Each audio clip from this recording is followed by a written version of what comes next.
Assalamualaikum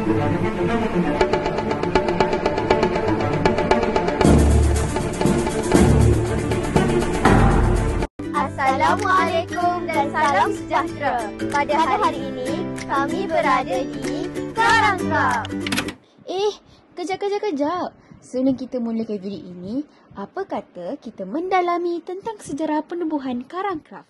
Karangkraf merupakan kumpulan syarikat penerbitan, pencetakan, pengedaran majalah, buku dan bahan bercetak di Asia Tenggara. Ia ditubuhkan pada tahun 1978 oleh Datuk Dr. Husamuddin bin Haji Yaakob bersama abangnya Datuk Haji Fikri Yaakob dan juga sepupunya Datuk Muhammad Nasir Haji Hamzah. Kini, kumpulan syarikat ini merupakan penerbit majalah bahasa Melayu yang terbesar di Malaysia dengan 30 judul terbitan. Selain itu juga, ia merupakan rumah kepada Sinar Harian dan Sinar Daily. Korang dah tahu kan tentang latar belakang Karangkraf? Jadi, jom kita balik ke video kita.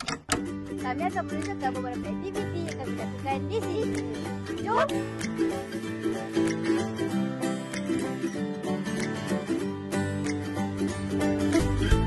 Wow! Banyak ke buku banyak kat sini? Betul, saya pun tak sangka banyak buku macam ni.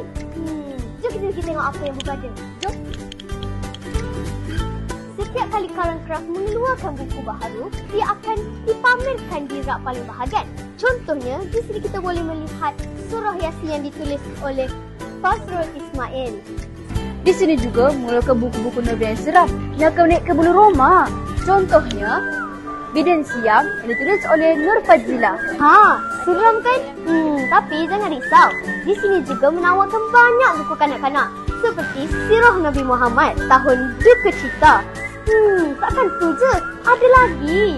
Burung gagak yang bijak. Tak syok lah pasal haiwan. Di sini kita ada yang terbaharu iaitu Si Luncai. Tapi saya lebih suka dengan buku novel cinta. Ada tak dekat sini? Ada, jangan risau. Di sini kita menawarkan pelbagai novel cinta. Contohnya? Seperti Cinta Mahal Luas yang ditulis oleh Asmah Nadia. Dan juga Bita Hani yang ditulis oleh Seri Maya. Nak tahu tak? Selain daripada buku agama dan juga buku novel-novel cinta, terdapat juga beberapa buku yang menarik seperti buku patriotik. Contohnya, buku Lipu Darah Nusantara ditulis oleh Ninul Aziz. Banyakkah yang buku dikeluarkan oleh Karangkraf? Betul? Mari kita saksikan cara penerbitan di Karangkraf. Jom kita pergi ke atas. Wow! Di sini terdapat beberapa jabatan. Contohnya editorial, designer dan marketing. Burung Nuri terbang ke dahan, bersiul merdu di pagi buta. Penulis editor berjalan sejalan agar buku menjadi karya bermakna. Wabillahi taufiq wal hidayah. Wassalamualaikum warahmatullahi wabarakatuh.